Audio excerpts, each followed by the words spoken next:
5000 सालों पुराना एक विज्ञान,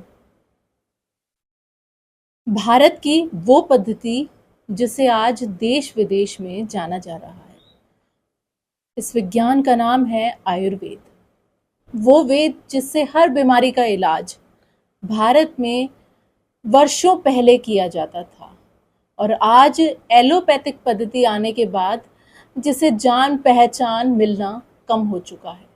लेकिन दूसरी ओर हमारे देश में कई ऐसे ज्ञानी भी हैं जो आज भी आयुर्वेदिक चिकित्सा पद्धति से लोगों का इलाज कर रहे हैं और घर बैठे उन्हें बिना किसी साइड इफ़ेक्ट के या एलोपैथिक दवाइयों की ओर जाए बिना ही वो हर बीमारी का इलाज कर रहे हैं। चाहे आपके सिर के बाल झड़ रहे हों या वो सफ़ेद हो गए हों या आप बचपन में ही बुढ़ापे की ओर बढ़ रहे हो, या दूसरी ओर देखें तो वो बीमारी जो आज हर घर में अपने पैर पसार रही है जिसका नाम है शुगर।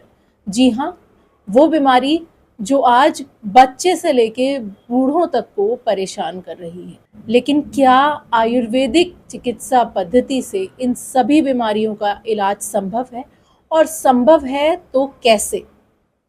आज इन्हीं सारे सवालों के जवाब हमें देंगे वैद्य राधा मोहन शर्मा जी, जिनके साथ हम हैं और वे वर्षों से इसी पद्धति से हर बच्चे बूढ़े का इलाज करते आ रहे हैं और उसे तंदुरुस्ती और सेहत का वरदान दे रहे हैं। वैद्य राधा मोहन जी, सबसे पहले तो मैं आपके बारे में जानना चाहूँगी कि आपने कब इस आयुर्वेदिक पद्धति को अपनाया और इसके बारे में क्या-क्या पढ़ाई की और कब से इलाज शुरू किया? वैद्य जी। देखिए, मेरा जन्म 13/4/1945 का है और सन 1965 में मैंने राजस्थान आयुर्वेद कॉलेज जो जयपुर में है, जिसे पुराने ज़माने में माधव विलास कहा जाता था, उसमें सन 1965 में मैंने अध्ययन के लिए प्रवेश लिया था। सन 1968 में मुझे चिकित्सा करने का अधिकार Indian medicine board Rajasthan Jaipur से मिल गया था। तब से मैं लगातार निरंतर आयुर्वेद की चिकित्सा करता आ रहा हूँ और आज मुझे इस चिकित्सा को करते हुए करीबन 55 साल हो गए। 55 साल से आप मतलब इस पद्धति को अपना रहे हैं और मरीजों का इलाज कर रहे हैं। अब हम जानेंगे इस बारे में कि क्या आपका जुड़ाव शुरू से आयुर्वेदिक पद्धति में ही था या कुछ और करते करते आप इस ओर मुड़ गए और आपने इलाज शुरू किया? जब मैंने गवर्नमेंट से डिग्री प्राप्त की, राजस्थान गवर्नमेंट से डिग्री ली, उसके बाद में सन 1968 से निरंतर मैं करता आ रहा हूँ और खुद मेरी औषधियाँ स्वयं खुद मेरे हाथों से निर्माण करता हूँ। साथ ही 30 साल तक लगातार राजस्थान सरकार आयुर्वेद गवर्नमेंट के मैं आयुर्वेद चिकित्सक रहा हूँ। उसके बाद में सन 2003 में मैं रिटायर हो चुका हूँ और आज मुझे रिटायर हुए जो है कितने साल हो गए, 23 साल हो गए। आयुर्वेद में कहते हैं कि सिर्फ शरीर का इलाज ही काफ़ी नहीं होता, मन मस्तिष्क का इलाज भी आयुर्वेद की एक खासियत है, क्योंकि इन सभी चीज़ों को मिलाकर एक इंसान को स्वस्थ कहा जा सकता है। क्या ये सही है, और आज के समय में अगर हम देखें तो कहाँ तक न्यायोचित है? आयुर्वेद का सबसे पहला सूत्र है सम दोषो समाग्निश्च सम धातु मलक्रिय। आयुर्वेद में कहता है कि हर आदमी के शरीर में सम दोष मतलब वात पित्त और कफ, सम दोष है समाग्नि, 5 अग्नियां हैं जो जठराग्नि, पाचकाग्नि, जो 5 अग्नियां हैं। सम दोष समाग्नि से सम धातु 7 धातु हैं, रस रक्त मांस मज्जा अस्थि और अंत का धातु है शुक्र। ये 7 धातु हैं, रस रक्त मांस धातु शुक्र। ये बिल्कुल सामान्य होने चाहिए। सम धातु तो वो समदोष समाग्नि से सम धातु मलक रहे, प्रसन्न आत्मने इंद्रिय मन, आदमी का शरीर प्रसन्न रहना चाहिए, इंद्रिय मन स्वस्थ इत्य विधायक है। ये स्वस्थ रहने के लक्षण है। तो स्वस्थ आयुर्वेद सबसे पहले स्वस्थ आदमी को स्वस्थ रखता है और उसके बाद में जो अस्वस्थ है उसको निरोग करता है। अगर देखें तो अब तक आप कितने मरीजों का इलाज कर चुके होंगे?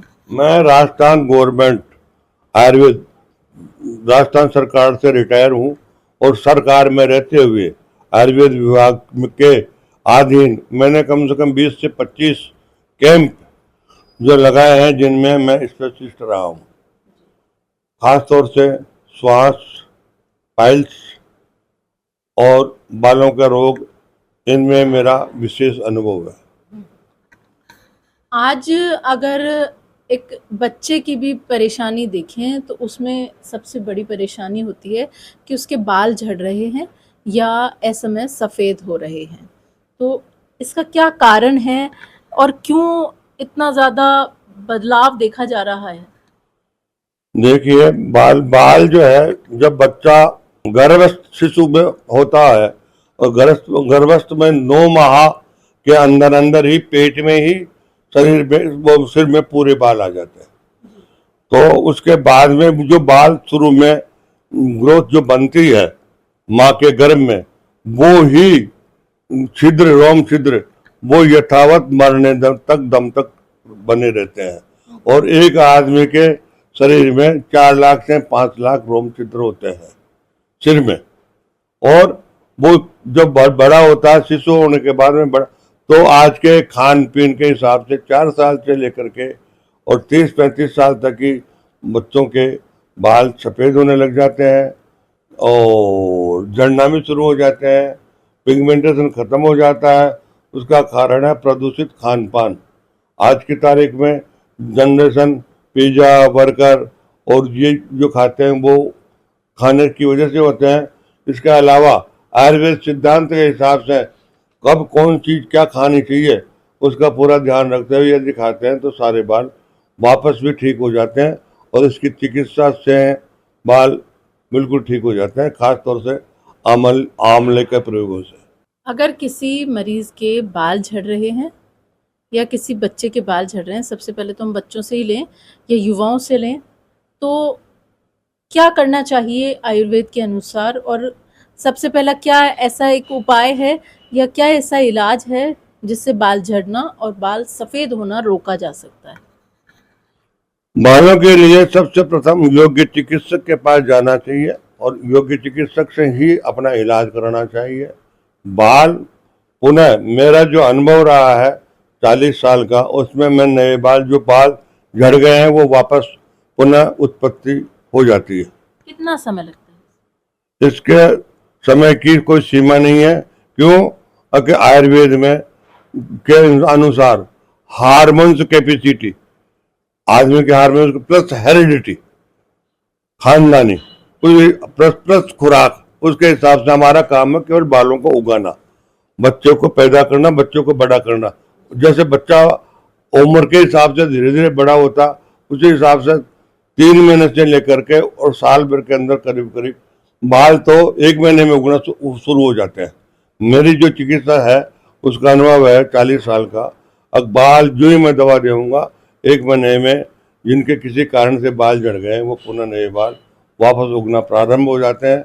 उसके बाद में हार्मोन कैपेसिटी, हेरिडिटी प्लस खुराक के हिसाब से जो लेगा आदमी, तो उस हिसाब से उसके बाल वापस पुनः 3 महीने से साल भर 2 साल के अंदर वो बाल पुनः पूरे जैसे पहले थे वैसे आ जाते हैं। मतलब किसी के सिर पे अगर बिल्कुल बाल झड़ गए हैं तो वो अगर लगातार इलाज लेता रहे तो साल 2 साल के अंदर बाल आना शुरू हो सकते हैं। बाल जो है कई तरह की बीमारियां बालों में होती है, जिसमें एलोपेशिया होता है, उसमें तो पूरे साल सिर के बाल ही चले जाते हैं। और जैसे हथेली है उस तरह से पूरा सिर ही और आईब्रो वगैरह सब चली जाती है। उसका इलाज अलग पे ढंग से किया जाता है। उसका भी इलाज यदि समय पर बिना एलोपैथिक में गए और बिना इंजेक्शन वगैरह लगाए यदि आयुर्वेद में आता है तो 1 महीने से लेकर के 6 महीने में पूरे बाल उग जाते हैं, जिसका मेरे पास पूरा कम से कम 500 व्यक्तियों का रिकॉर्ड है। अब हम बात करते हैं शुगर की, क्योंकि ये भी एक बहुत बड़ी बीमारी है और बहुत सारी बीमारियों को जन्म देने वाली बीमारी है। इसका इलाज क्या आयुर्वेद में संभव है? ये एक ऐसी बीमारी है जो इंसुलिन की कमी से, इंसुलिन शरीर में नहीं बढ़ने के कारण से होते है, इंसुलिन के प्रभाव से होती है। इसको रोकने के लिए आयुर्वेद में केवल तरीके बताए गए हैं, चिकित्सा भी बताई गई है, लेकिन ये पूर्ण रूप से आयुर्वेद से ठीक नहीं हो पाती है।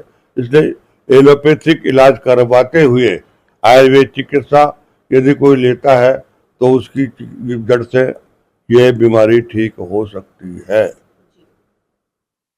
किन किन बीमारियों का इलाज अगर आज के समय में देखें तो आयुर्वेद से संभव है?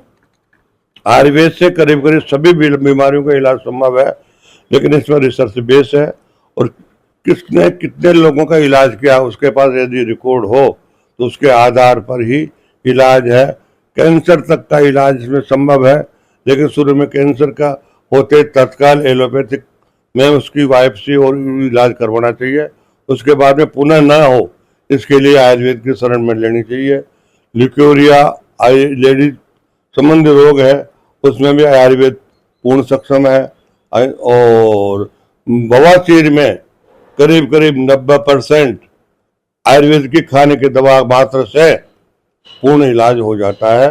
ये इलाज 10 दिन की दवा से लेकर के 1 महीने में ठीक पेशेंट ठीक हो जाता है। अगर हम आयुर्वेद की बात कर रहे हैं, आयुर्वेदिक इलाज की बात कर रहे हैं, तो संभवतः हम सभी जानते हैं कि आयुर्वेद में दवा लेने के कुछ नियम भी होते हैं और कुछ परहेज़ भी कहे जाते हैं।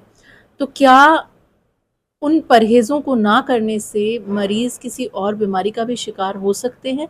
और जो ख़ास नियम हैं उनके बारे में भी हमारे जो दर्शक हैं उन्हें बताइए कि किन किन चीज़ों का आयुर्वेदिक दवाई लेते समय सबसे ज़्यादा ध्यान रखना होता है। जो आयुर्वेद चिकित्सा जिस पेशेंट को भी लेनी हो वो अपने परहेजों का खास तौर से ध्यान रखे।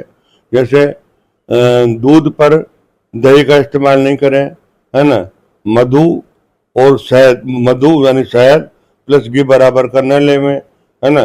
और गर्म खाने के बाद में ठंडा का प्रयोग नहीं करें। और अधिकतर हमारे आयुर्वेद के हिसाब से वात पित्त कफ 3 दोष होते हैं, तो उनकी वृद्धि को रोकने के लिए आपको उसके हिसाब से ही आप 6 रसायनों का सेवन और औषधियों का सेवन करना पड़ेगा, जिसमें परहेज अनिवार्य है।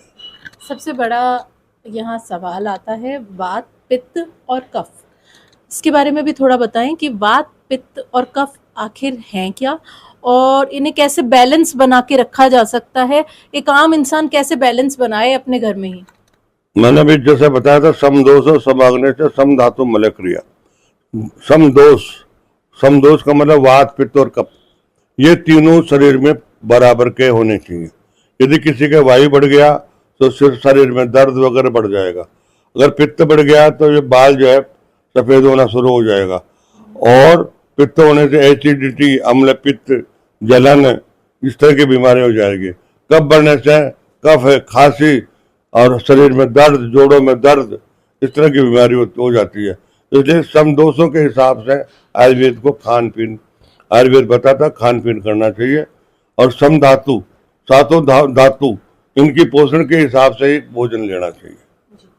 अगर हम आयुर्वेद की बात करते हैं तो एक ऐसा भी योग आता है जिससे हर बीमारी का इलाज हो सकता है। तो आयुर्वेद और योग को अगर मिला दिया जाए तो क्या? आयुर्वेद और योग दोनों मिलकर के करीब करीब 70 से 80% रोगों का इलाज शीघ्र से शीघ्र संभव हो सकता है। जी। आयुर्वेद के अनुसार कुछ नियमों का पालन करना होता है, जैसा आपने खाने पीने में बताया। तो क्या नींद और दिन भर के जो क्रियाकलाप होते हैं उनमें भी कुछ नियमों का हमें पालन करना ज़रूरी होता है? आयुर्वेद के हिसाब से सभी नियमों का जो वास्तविक है वो पालन करना जरूरी है। प्रथम तो समय पर उठें, वॉक करें, और जो शुरू में जैसे दातुन है, और इसी तरह से शरीर को स्वस्थ रखने के लिए सब तरह से अपने हिसाब से दिनचर्या जो है उसको फॉलो करना जरूरी है। अब हम आते हैं उसी सवाल की तरफ जिसमें वैद्य जी का इस स्पेशलाइजेशन है कि बालों को कैसे झड़ना रोका जाए, कैसे बालों को सफ़ेद होने से रोकें और कैसे बालों से जुड़ी और भी कई सारी जो समस्याएं हैं उनसे निजात पाया जा सकता है। बालों के लिए सबसे पहले तो साबुन का ही इस्तेमाल करें। एक तो ये जितने भी शैम्पू हैं, शैम्पू लगाने से बालों में जल्दी से जल्दी झड़ना और सफ़ेद होना जरूरी हो जाता है। क्यों कि जो इसकी मिलन ग्रंथियां हैं, वो सिर की जो बालों की जो रोम छिद्र है सब बंद हो जाते हैं और ख़राब हो जाते हैं। इसलिए एक तो वो नहीं करें और बालों में खान पीन में पूरा ध्यान रखें। ज़्यादा पित्त संबंधी मतलब गर्म वस्तुओं का प्रयोग न करें, ज़्यादा धूप में नहीं घूमें, गर्म वस्तुओं का प्रयोग नहीं करें और आहार विहार का ध्यान रखें। आपने कहा ज़्यादा धूप में नहीं घूमें, लेकिन अगर वर्तमान की जो आवश्यकताएं हैं, अगर कोई काम करता है या धूप में घूमता है तो उसके लिए कोई नियम ऐसे हैं जिससे वो अपने बालों को भी सलामत रख सके और अपना काम भी कर सके? आयुर्वेद औषधियों में ठंडी चीजें, आंवला है और या खट्टी चीजें अधिक से अधिक मात्रा में विशेष प्रोटीन खाने से ये सब संभव है। बाल बिल्कुल ठीक और स्वस्थ रहेंगे। अब हम आते हैं सबसे ज़्यादा जो आज के समय की ज़रूरत है वो है, इस समय गर्मी शुरू हो चुकी है और तेज़ धूप से हर कोई परेशान है।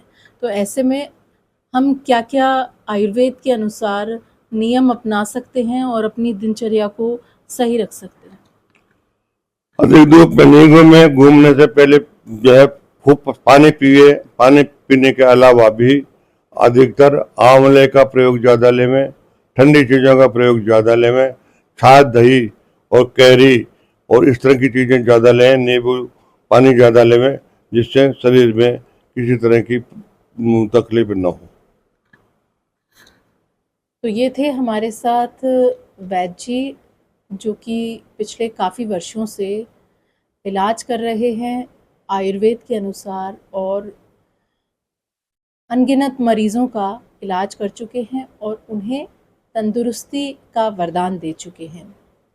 इन्हीं के साथ हम बने रहेंगे और आपको भी उन बीमारियों के बारे में इलाज बताते रहेंगे जो कि आज हर घर की परेशानी है और हर कोई उन बीमारियों का इलाज चाहता है।